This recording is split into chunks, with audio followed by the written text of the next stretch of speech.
10 events. We did the biggest event in history called Sopranos Con.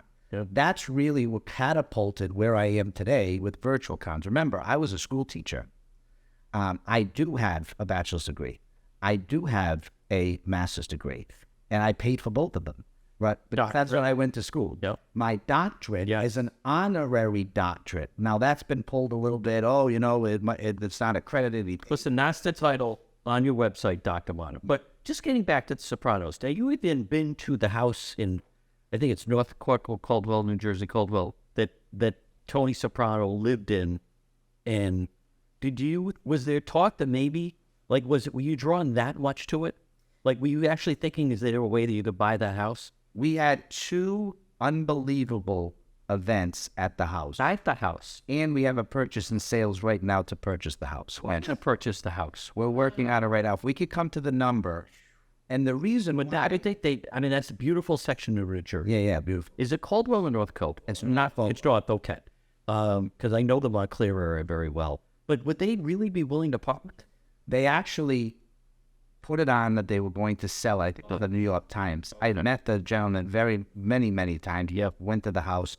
But we're in the process right now. Now, will it happen? Again, at the end of the day, until it happens, it doesn't happen. But we have a purchase and sales. He's ready to go. And the idea is Virtual Cons is an app. And it's an app that ties all kinds of fans together. Just imagine having that app and being able to do the house as an Airbnb. We want to turn that house into a museum, and that museum could be watched live, virtually, right, digitally. So someone in Cambodia. So a Soprano B&B.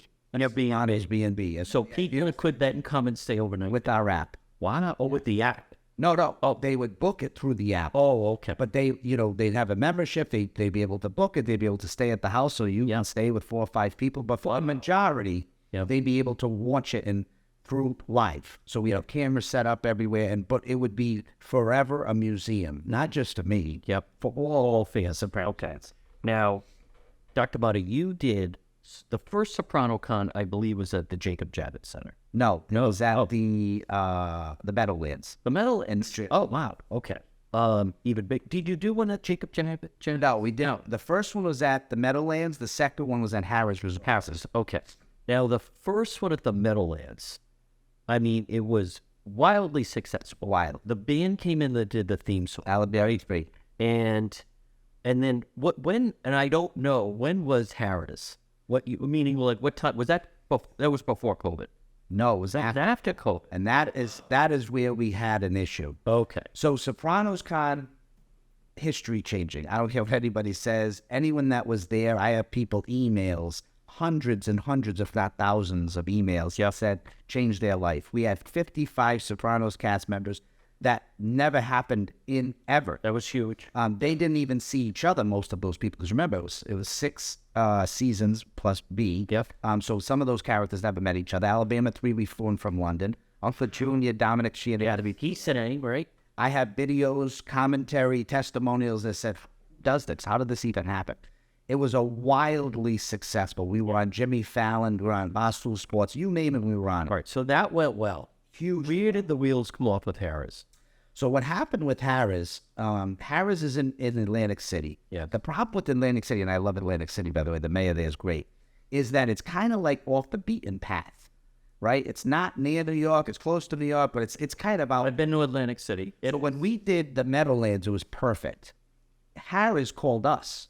They saw the success. Rhode Island called us too, but they never called us back. But we had the event was going to happen, and they wanted it to happen at Harris. Sopranos Con, huge success. Pandemic hits. We have to change the date. We don't know if we're going to be able to even ever have an event.